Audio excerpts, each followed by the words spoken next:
The Passover Celebrated.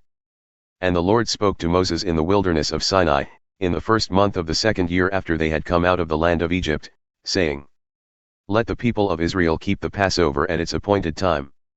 On the 14th day of this month, at twilight, you shall keep it at its appointed time, according to all its statutes and all its rules you shall keep it.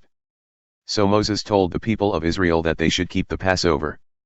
And they kept the Passover in the first month, on the 14th day of the month, at twilight, in the wilderness of Sinai, according to all that the Lord commanded Moses, so the people of Israel did.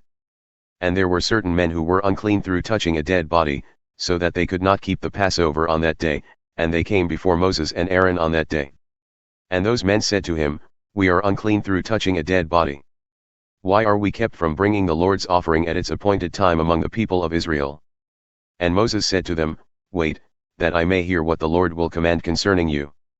The Lord spoke to Moses, saying, Speak to the people of Israel, saying, If any one of you or of your descendants is unclean through touching a dead body, or is on a long journey, he shall still keep the Passover to the Lord.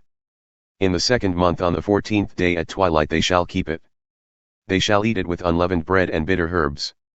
They shall leave none of it until the morning, nor break any of its bones, according to all the statute for the Passover they shall keep it.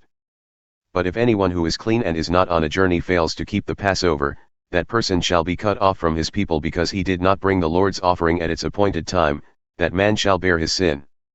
And if a stranger sojourns among you and would keep the Passover to the Lord, according to the statute of the Passover and according to its rule, so shall he do.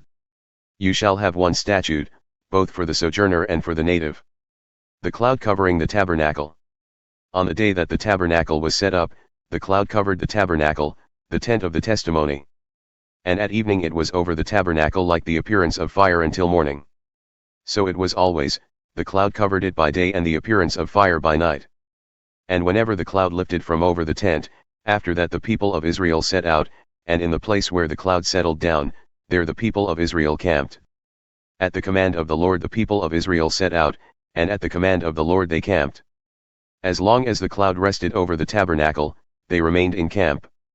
Even when the cloud continued over the tabernacle many days, the people of Israel kept the charge of the Lord and did not set out. Sometimes the cloud was a few days over the tabernacle, and according to the command of the Lord they remained in camp, then according to the command of the Lord they set out. And sometimes the cloud remained from evening until morning.